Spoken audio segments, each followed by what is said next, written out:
The Harrington estate looked like something out of a glossy magazine. Acres of perfect landscaping, fountains that ran even in winter, and stone columns that cast long shadows over the marble driveway. But beneath all that elegance was a rot no gardener could fix. And tonight, as the family gathered for their monthly dinner, Amelia stood alone at the gate, watching frost creep up the iron bars as she waited for them to buzz her in. She had been married to Daniel Harrington for 3 years, long enough to know the code to the gate never changed, but also long enough to know they would never give her the courtesy of letting herself in. She had to wait until someone permitted her, like a guest, or worse, like a servant. The intercom crackled. A thin, sharp voice pierced through. "State your name." Amelia closed her eyes. She knew that tone too well. This wasn't security. This was Vivian Harrington, Daniel's mother. "It's Amelia," she said softly, gripping her coat tighter. The wind was sharp, biting through the fabric. Vivian hummed, as if considering whether her son's wife deserved entry. Finally, the gates creaked open. Amelia walked the long driveway, boots crunching over thin ice. The mansion rose before her like a monument dedicated to old money and newer cruelty. She paused at the door, wiping snow from her hair, and took a breath. She could survive one dinner. She always did. The door swung open before she could knock. Vivian stood there in an emerald evening gown, dripping in diamonds heavy enough to buy a house. She looked Amelia up and down with a disgust so sharp it could cut glass. "You wore that?" Vivian asked. No greeting, no warmth. Amelia looked down at her navy dress, simple but tasteful. Daniel liked it on her, or at least he had, before he stopped noticing things like that. "Yes," Amelia said softly. "I thought—" "You thought wrong," Vivian snapped. "You always do." Vivian turned and walked in, forcing Amelia to follow her into the grand foyer where the Harrington clan had gathered like vultures pretending to be peacocks. The first to greet her, or rather sneer at her, was Charlotte, Daniel's older sister. Charlotte lounged on the velvet chaise like royalty, swirling a glass of wine. "Oh, look," she said loudly, "the gold digger has arrived." A few cousins laughed. Amelia felt heat rush to her cheeks. "I'm not," she began. Charlotte cut her off with a raised hand. "Please, you married into the Harrington family. No one believes you actually love Daniel, not even Daniel." Amelia's heart twisted, but she forced herself to remain composed. Daniel entered from the next room, adjusting his cufflinks. His face brightened when he saw her, or tried to. But the second he noticed his family watching, the spark dimmed. "Amelia," he said, placing a stiff hand on her shoulder, "glad you made it." Glad you made it. Not, "You look beautiful." Not, "I missed you." Not anything a husband should say. Dinner was served in the chandelier-lit dining hall, a room so sterile in its perfection that Amelia felt like dust on polished silver. As she took her seat beside Daniel, Vivian rang a small bell. A maid hurried over. "Remove that plate," Vivian instructed, pointing at Amelia's. Amelia froze. "My plate?" Vivian folded her hands. "The gold-trimmed set is for family." She smiled like a snake about to strike. "We have a simpler one for guests." The room erupted in snickers. The maid hesitated, looking at Amelia with pity. She set down a plain white plate that didn't match the rest of the table. Everyone stared at it pointedly, at her. Daniel said nothing. Vivian clinked her glass. "To our dear Amelia," she announced mockingly, "who has blessed our family with her humble background." A few cousins stifled laughs. Charlotte leaned in. "Tell me, Amelia," she whispered, "when you first set eyes on this mansion, did you hear wedding bells or cash registers?" I married Daniel because I loved him, Amelia said quietly. Oh, sweetheart, you don't have to lie. We all know you came from nothing. Vivian's voice cut through again. It's not her fault. Some women just aren't raised with class. Amelia dug her nails into her palms under the table. She had been raised with more class than these people would ever understand, but they didn't know that. They couldn't, because if they knew who she truly was, they would treat her differently, and she didn't want that. She wanted to be loved for herself, not her name, not her bloodline, not her inheritance. She swallowed the insult. It burned going down. Halfway through the meal, Vivian leaned toward Daniel. I spoke to Father's lawyers today, she said in a stage whisper. They're finalizing the estate paperwork. As expected, everything will stay in the proper bloodline. She glanced at Amelia. Of course, some people won't be getting anything, she said sweetly. Charlotte giggled behind her wine glass. I still can't believe Father never updated the will. He must not have trusted his son's choices. The entire table turned to Amelia. Daniel shifted uncomfortably. He looked torn, ashamed of his family, ashamed of Amelia, ashamed of himself for not standing up. But he stayed silent. They always stayed silent for Vivian. Amelia stared at her plate.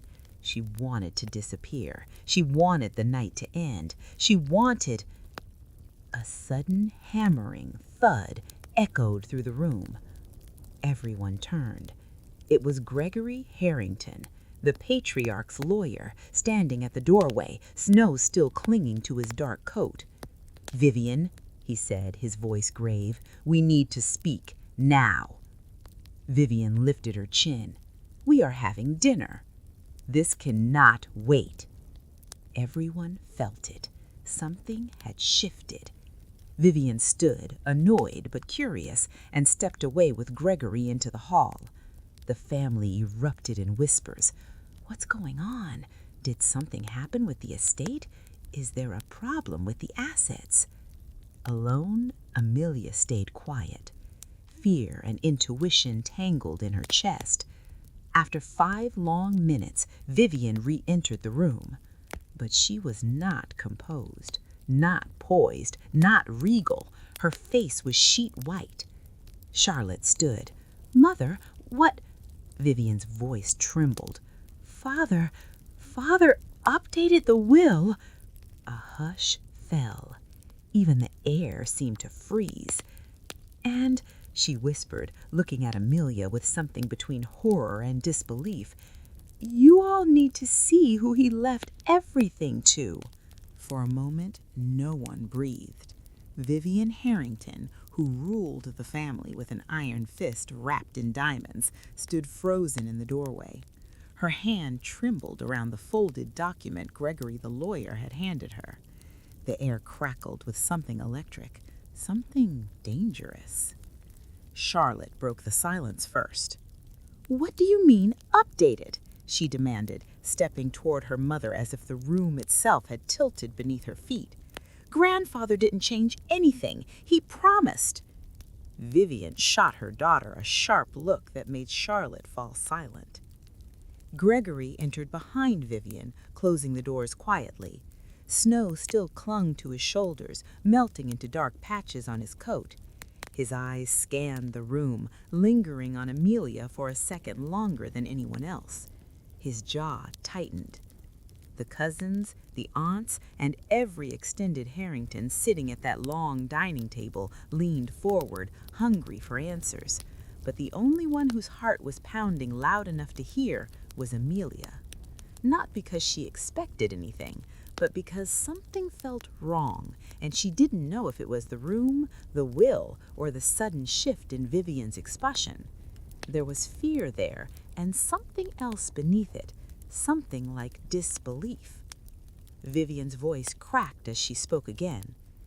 Apparently, Father made changes to his will 16 months ago. 16 months.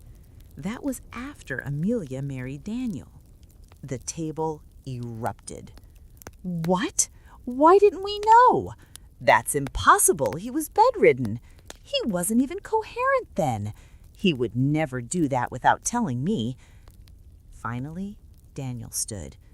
Mom, he said carefully, what exactly did Grandfather change? Vivian didn't answer. She walked to her seat slowly, like she was floating rather than walking. Her heels clicked sharply on the marble floor, echoing too loudly in the tense silence. She sat down, placed the papers on the table, and stared at them as if they were poisonous. Gregory took over. He cleared his throat. The updated will is legally valid, notarized, and filed with the state. Harrison Harrington made the revisions with full mental capacity. That's a lie, Charlotte snapped. He could barely remember his own birthday. He remembered enough, Gregory replied coldly, to sign a 32-page revision and record a video statement. A cold wave rippled around the table. Video? Daniel whispered. Yes, the lawyer nodded. Vivian's lips quivered, not from sadness, but from rage. Gregory continued, voice steady and detached. Mr. Harrington felt strongly that the family had become entitled. His eyes swept the table. He believed the wealth had corrupted the next generation. Charlotte scoffed. He called me my pride and joy. Gregory didn't blink. He said you were a financial hurricane in heels. Someone choked on their wine.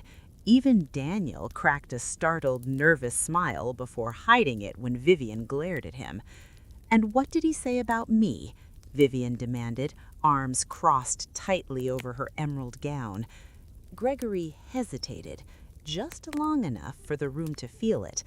He said, Gregory read from the document, Vivian is my only daughter, and I love her dearly, but she is blinded by status, corrupted by vanity, and incapable of humility.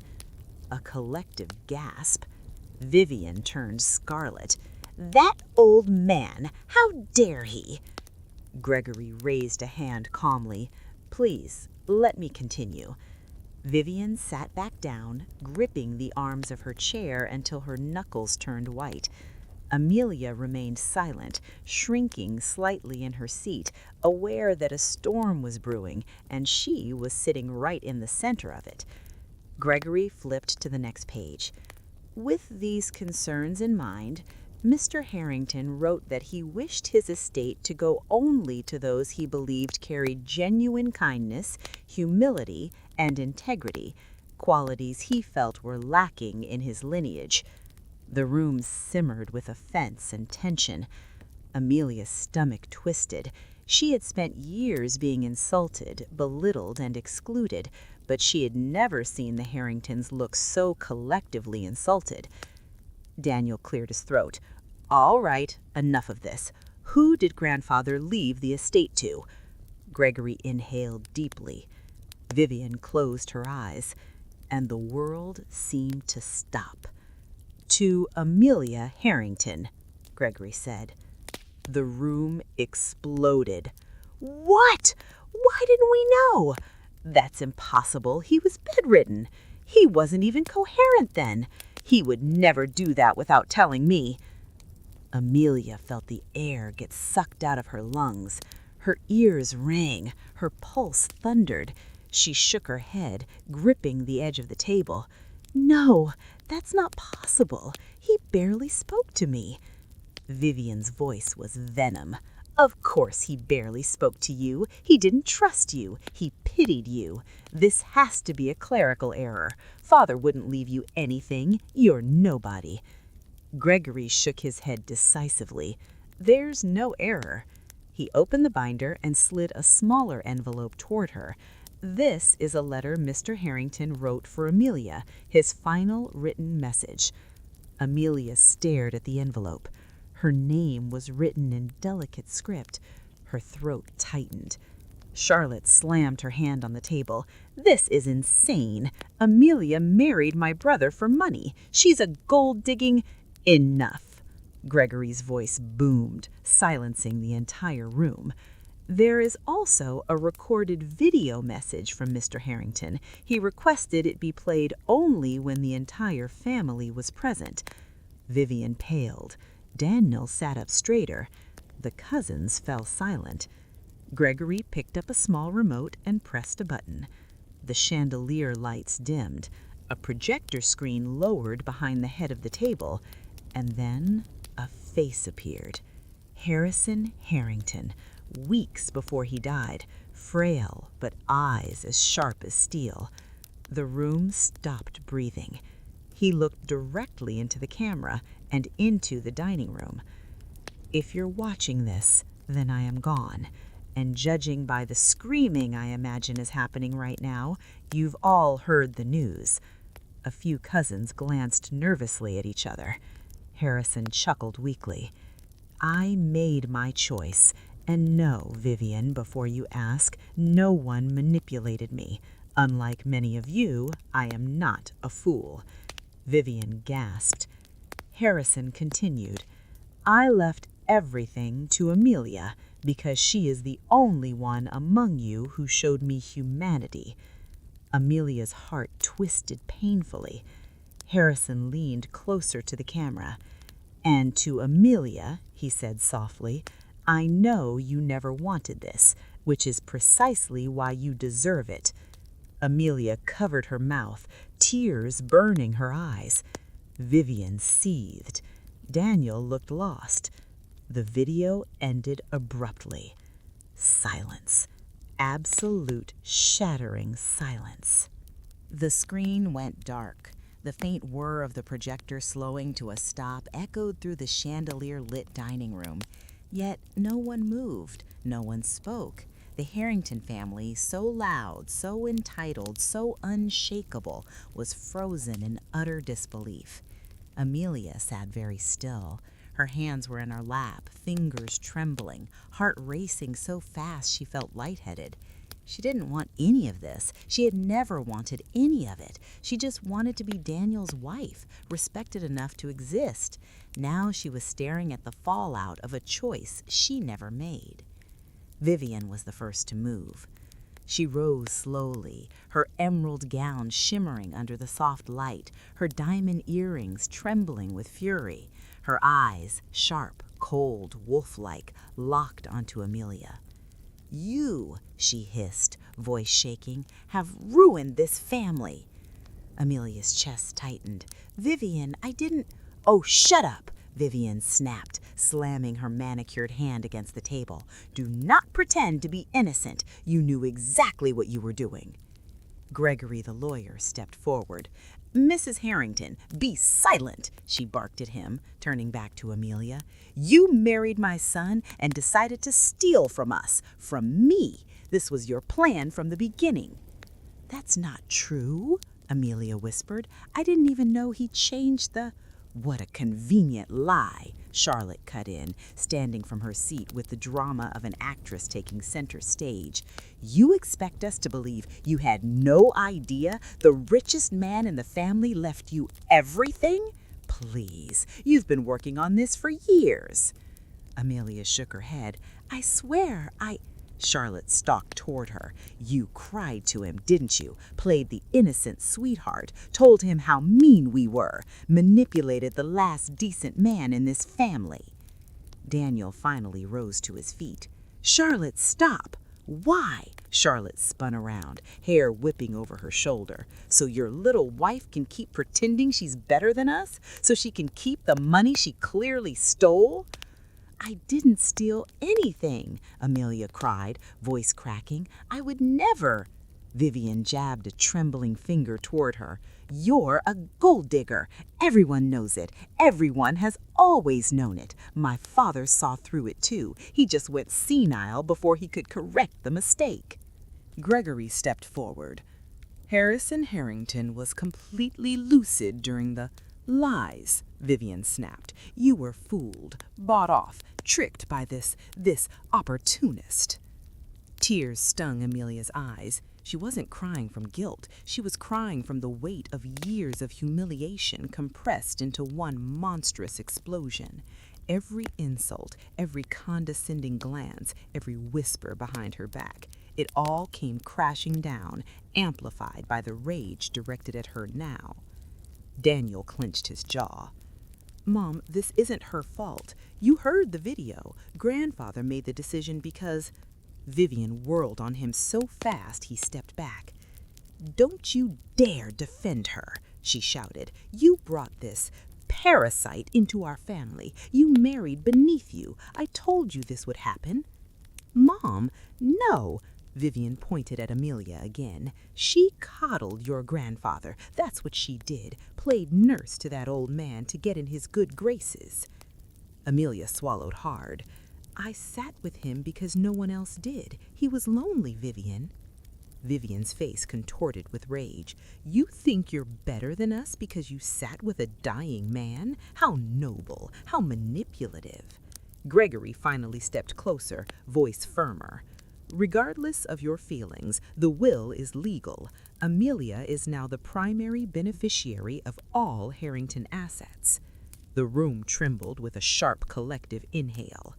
Charlotte snapped her fingers at the maid who had been silently hiding near the wall.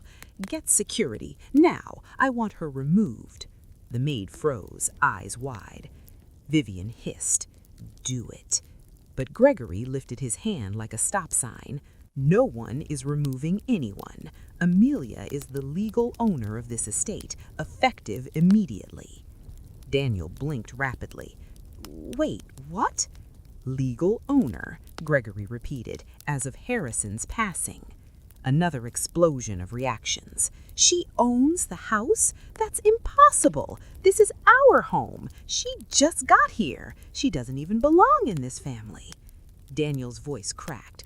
Gregory, everything? Even the estate? Everything, Gregory confirmed. The deed transfer was signed with the will. Vivian's knees buckled. She grabbed the back of her chair to steady herself. Charlotte covered her mouth, eyes wide with horror. You mean we're living in her house? Gregory nodded once. Vivian's voice rose an octave, sharp and trembling. This is my home, my home. My father built it with his bare hands. He raised us here. He groomed us to take over his legacy. Gregory's voice softened with pity. He left his legacy to the one person who showed him kindness. Charlotte rounded on Amelia again. You did this. Admit it. You manipulated a dying man so you could take everything we worked for. Worked for? Amelia's voice finally sharpened. What did you work for? You've spent your entire lives judging everyone around you, expecting everything to be handed to you. Harrison didn't choose me because I wanted anything. He chose me because I was the only one who cared. Charlotte scoffed. Please, you care about him? You hardly knew him. I knew him better than you did, Amelia said quietly, because I listened. Vivian's face twisted. You little... Enough. The word struck the room like a thunderbolt. Daniel had shouted it. Everyone turned. His eyes were trained on his mother and sister with a mixture of shame and fury Amelia had never seen before. Stop attacking her, he said. Grandfather made the choice, not Amelia. But then he turned to his wife, and the look he gave her wasn't support.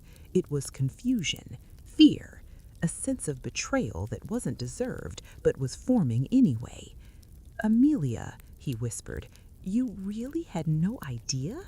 No, she said, eyes wide. Daniel, I swear to you, I never asked for any of this. I never even spoke about money with him. He just wanted company, someone to talk to.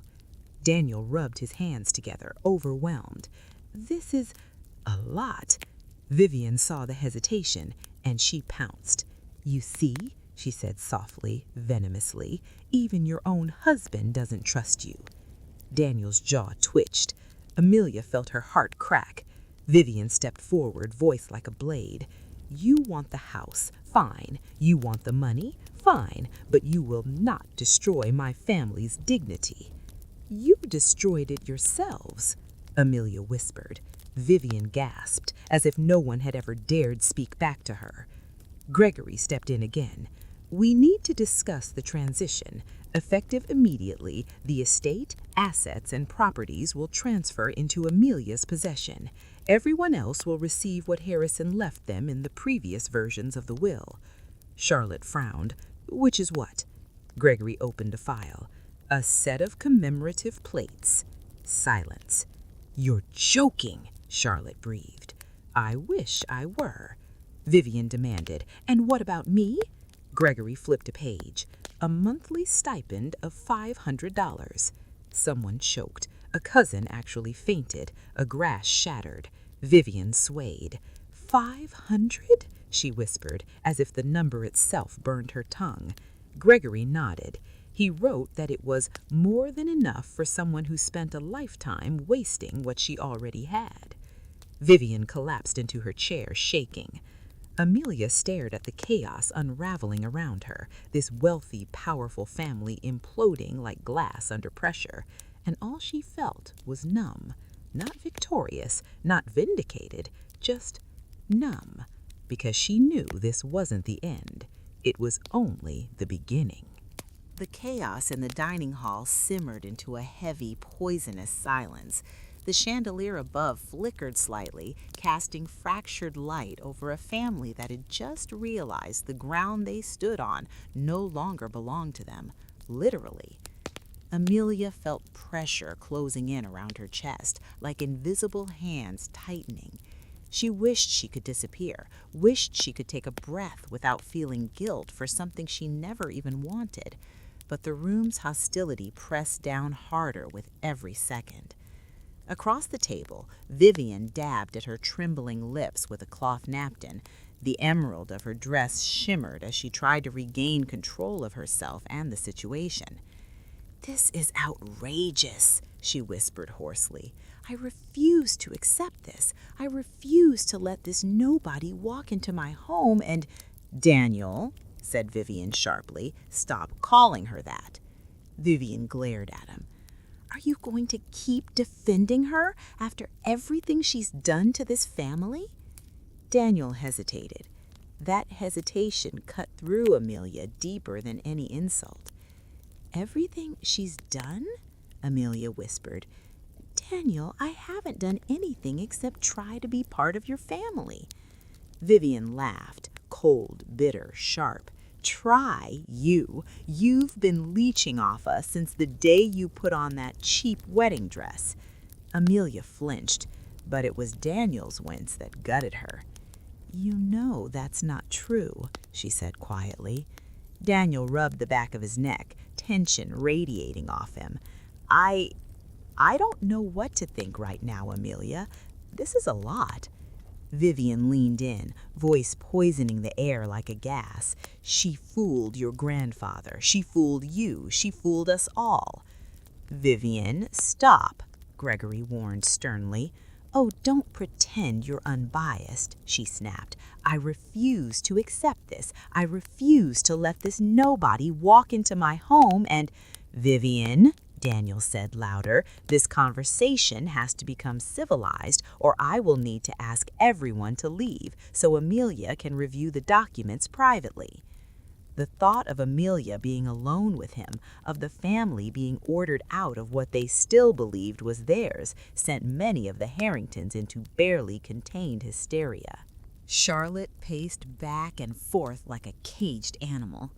"This is insane. This is not happening. I refuse to believe this. We should contest it. Yes, let's contest the will." "It won't work," Gregory said calmly. "Everything is legally sound." "We have money," Charlotte snapped. "We have lawyers." Gregory raised an eyebrow. "Not anymore." The room went still. "Excuse me?" Vivian said dangerously. Gregory cleared his throat. "Your father canceled the family's legal retainers 3 months before his death. All accounts were transferred to a private trust, now under Amelia's authority." Vivian looked as if she might faint again. "You mean we have no legal representation?" Charlotte shrieked. Gregory shook his head. "You have whatever Amelia decides to provide." A ripple traveled through the room. Heads slowly turned toward Amelia. the girl they mocked, the outsider, the one they never let in. Amelia shrank back. She didn't want power over them. She didn't want revenge. She didn't want their wealth, their home, or their fear. But she had it, because Harrison chose her. And now she had to live with the consequences. Daniel exhaled shakily and pulled Amelia aside, bringing her to the far corner of the room near a tall window overlooking the snowy courtyard. "Amelia, please," he whispered. "Talk to me." She turned to him, her eyes glassy, her heart raw. "Daniel, I need you to believe me. I didn't know. I never asked for this." His throat bobbed as he swallowed. "I want to believe you." "You want to?" She stepped closer. "Daniel, you know me better than anyone." He looked away. Something inside her shattered. "You're listening to them," she said quietly. "After everything?" "No," he ran his hand through his hair. "I'm just trying to process all this. Process the idea that your wife isn't the parasite they said she was? That's not what I said, but it's what you're thinking." Daniel flinched. His silence was louder than yelling. Amelia hugged her arms around herself, the cold from outside seeping into her bones despite the mansion's warmth. "Do you really believe I married you for money?" she whispered. Daniel hesitated, then closed his eyes. "I don't know." The world fell away under her feet. He didn't shout, he didn't accuse her, he didn't defend her. He simply didn't know if she loved him. She felt physically ill. "You don't know me at all," she whispered, voice trembling. "That's not fair," he began. "No, Daniel, what's not fair is that I spent years trying to earn your mother's approval, your sister's respect, trying to hold this family together, and the moment something unexpected happens, you think I'm capable of this deceit? I never said that. You didn't have to." Before he could reply, Vivian appeared behind them, wearing a triumphant expression, as if she sensed a fracture and was eager to pry it open. "Daniel," she said gently, "come here. We need to talk, as a family." Daniel looked between them, his mother's manipulative stare and Amelia's wounded eyes. "Go to her," Amelia said softly, stepping back. "It's what you always do." Daniel's jaw tightened. He opened his mouth, maybe to apologize, maybe to lash out, but then he turned away and followed his mother. Amelia was alone in the corner, drowning in noise she couldn't escape. On the other side of the room, Vivian wrapped an arm around Daniel as if she had just reclaimed him from danger. "You see," Vivian murmured. She didn't deny it very convincingly. "She's hiding something. She always was." Daniel didn't respond. Charlotte joined them, shaking. "We have to get everything back. She can't keep the house. She can't keep the money. She can't keep any of it." Vivian nodded decisively. "We will fix this. But first," her voice dropped to a whisper laced with venom, "but first, we need to get that girl out of our home." Daniel stiffened. "Mom, no." "Yes," Vivian growled. "I will not have her walking these halls like she owns the place." "She does own it," Gregory reminded from across the room. Vivian ignored him entirely. "Pack her things," she hissed at Daniel. "Tell her to leave tonight." Amelia's breath hitched. "You want me to leave?" she said, stepping forward slowly. Vivian smirked. "I don't want you to. I'm telling you to." Daniel froze. "Amelia?" whispered Amelia. He didn't move, didn't defend her, didn't say a word. The silence was its own betrayal. Vivian smiled triumphantly. "You heard him. Get out." Amelia felt something inside her go very still. Not broken, not wounded, just cold. She lifted her chin. "I'm not going anywhere." Vivian laughed. "Oh, yes, you are." "No," Amelia said firmly, her voice steady and startlingly calm. This is my home now." Vivian's smile vanished. Gregory stepped beside Amelia almost protectively. "She's correct," he said. "Legally, Amelia has more right to remain in this house than any of you." Vivian's eyes widened. "Gregory, I swear!" But he cut her off. "Vivian, if anyone needs to leave tonight, it is not Amelia." Vivian and Charlotte exchanged horrified looks. "What are you saying?" Charlotte demanded. Gregory straightened his coat. "I'm saying you no longer have authority here." He turned to Amelia. "Would you like them escorted out of the estate tonight?" The entire room stopped breathing. Vivian staggered back against the table. Charlotte clutched her pearls. Daniel looked crushed, caught between guilt, pride, doubt, and fear. Amelia inhaled slowly. Her hands stopped shaking. Her spine straightened. For the first time that night, she felt something other than fear. Control. She said, "No, they can stay tonight." Vivian exhaled in relief. "But," Amelia continued, her voice cooling like frost, "but tomorrow we will discuss who actually belongs here." The room froze, literally and figuratively. Amelia turned and walked slowly out, head high, leaving the Harringtons stunned and speechless in the house they no longer owned. Amelia didn't sleep that night. She lay in the massive master bedroom, the one Vivian insisted she and Daniel use, even though Vivian reminded her at least once a month that she had designed the space and she had chosen everything in it. The room felt colder than usual, even with the fireplace crackling softly in the corner. Maybe it was the silence, or maybe it was knowing that the balance of power in the house had shifted so dramatically that even the walls seemed unsure whose whispers to echo. Daniel didn't join her. He slept in one of the guest rooms to clear his head, but Amelia knew better. He didn't want to face her, didn't want to look her in the eye, didn't want to confront the fact that the woman he married, whom he let his family degrade, had now become the one person his family had to look up to, and he hated it. At 6 a.m., Amelia was still awake when a soft knock sounded at the door. She sat up. "Yes?" The door cracked open.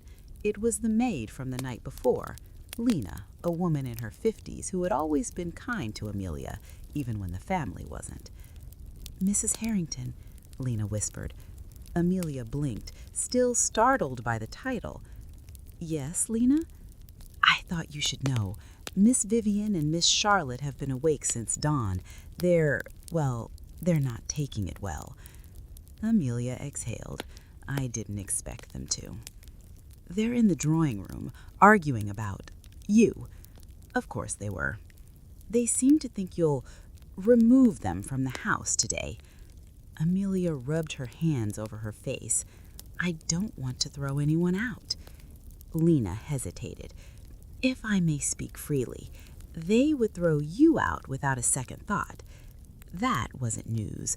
That was Amelia's life. Still, she said nothing. Lena stepped inside, her expression softening. "You didn't ask for this, I know that. Mr. Harrison knew that too." Amelia looked down. Hearing his name still felt surreal. "He told me once," Lena continued, "that you have a good heart, a rare thing in this house." Amelia swallowed around the lump in her throat. "Thank you, Lena. If you need anything at all, I'll be right downstairs." When the maid left, Amelia stood, wrapped a shawl over her shoulders, and walked toward the window.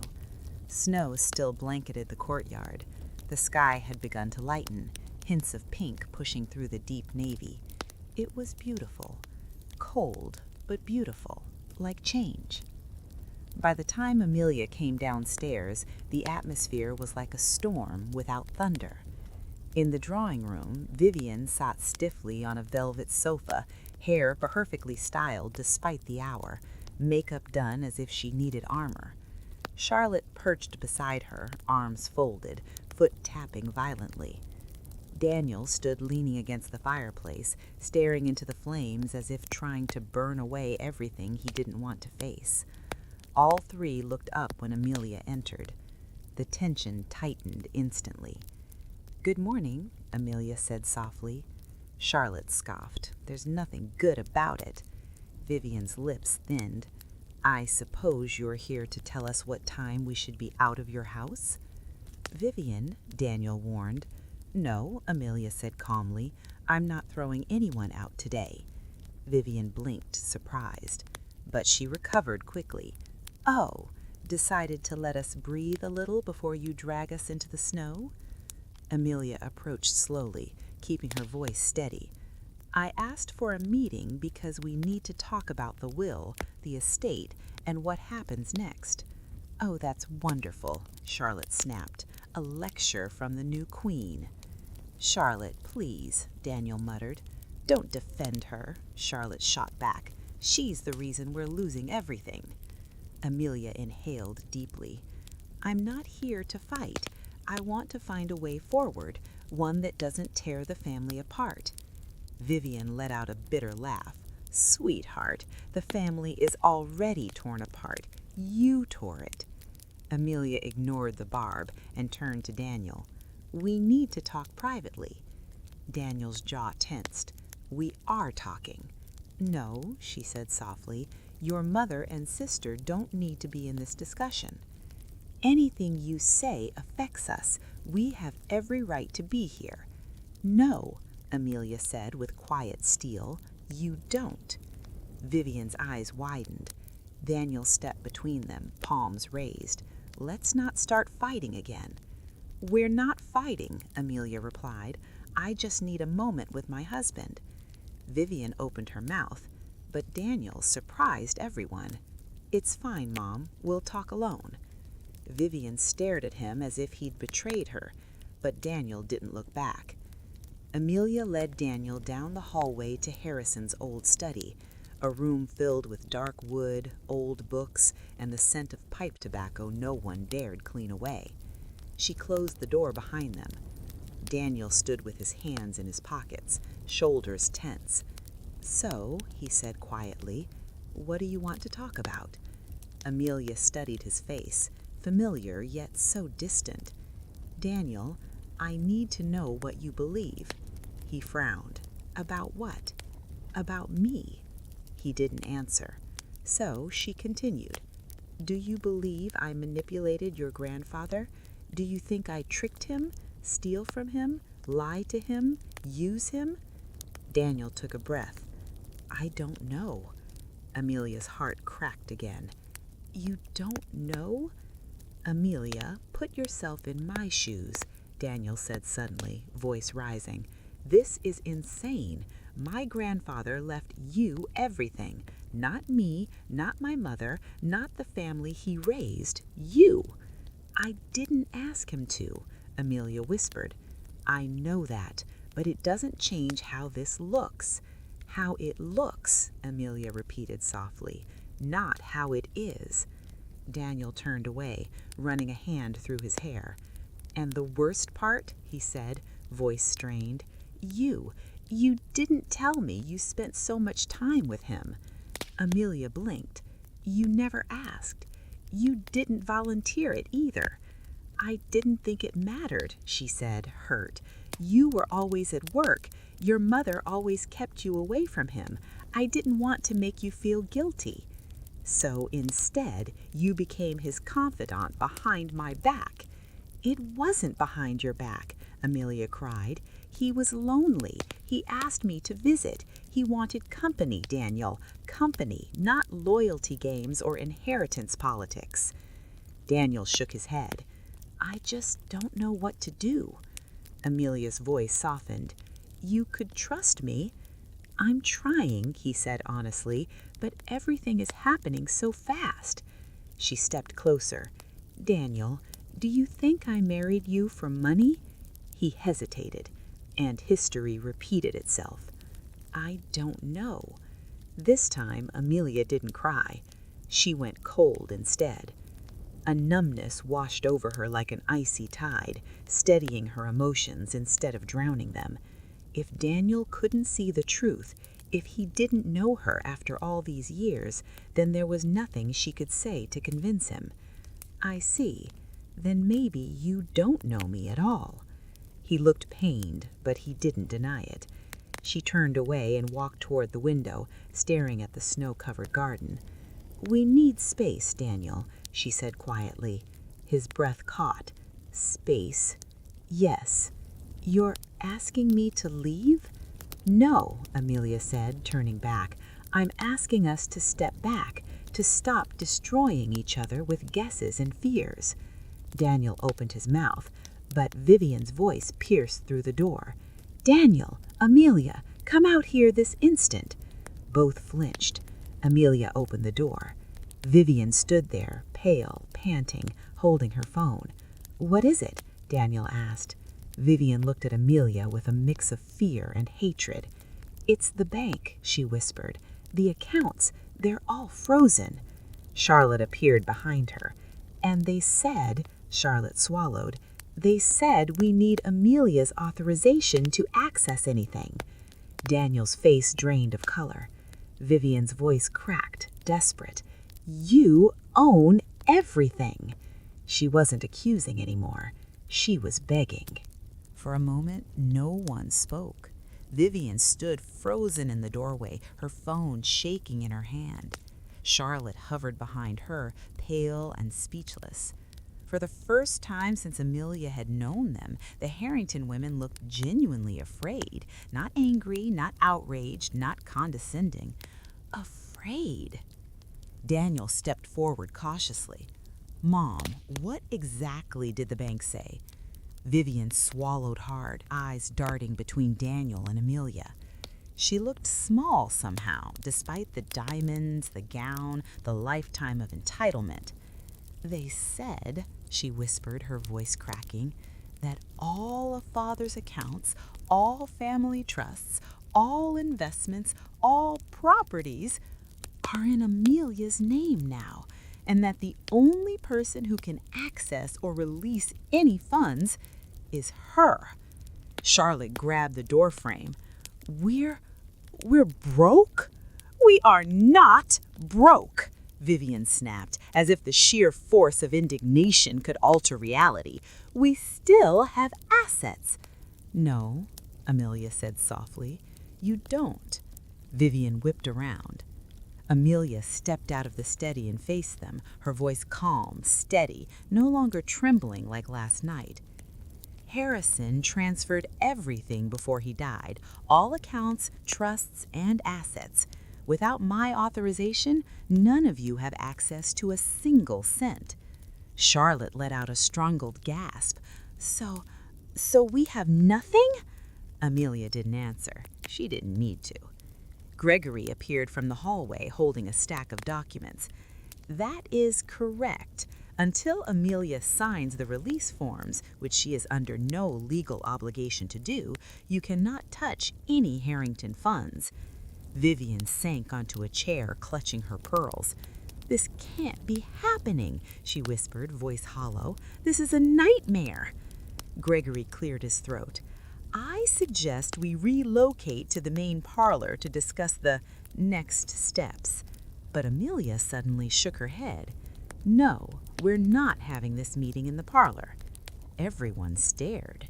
She walked past them without waiting for permission, heels clicking sharply on the marble floor.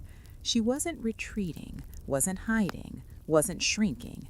For the first time, she felt grounded, in control. Cold, yes, but clear. She led them to the winter sunroom, a space with floor-to-ceiling windows overlooking the snowy garden. Harrison's favorite room, the room she used to sit with him in for hours while he talked about life, regrets, hopes he'd never expressed to his own children. Daniel followed silently, Vivian grudgingly, Charlotte with loud, dramatic huffs, Gregory composed as ever. When they were all inside, Amelia turned to face them. "This is where we'll talk," she said, Because this is where Harrison felt the most peace, and whatever decisions we make now should honor that. Vivian scoffed. Spare us the sentiment. Amelia looked her dead in the eye. No. Vivian blinked. No? She repeated softly, as if she couldn't believe someone had dared say it to her. No, Amelia repeated. I'm done letting you walk over me, all of you.